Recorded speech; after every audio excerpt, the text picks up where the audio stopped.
Sir நம்ம இப்போ எங்கே போகிறோம்? பூ பறிச்சு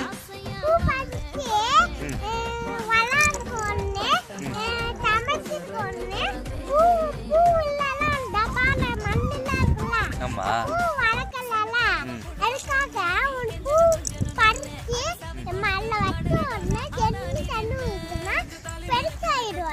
அப்படியா?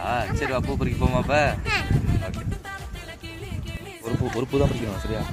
ஒன்று தான் பறிக்கணும். வா, ஒன்று தான் பறிக்கணும் சரியா? ஒன்று தான். ஒன்று அப்படி பறிக்கக்கூடாது, ஒன்று மேலே அவ்வளோதான். பறிக்க. ஓகே வாங்க போகலாம். சரி, இந்த பூ வச்சு என்ன பண்ண போறீங்க? அப்படியா? சூப்பர், போகலாம்.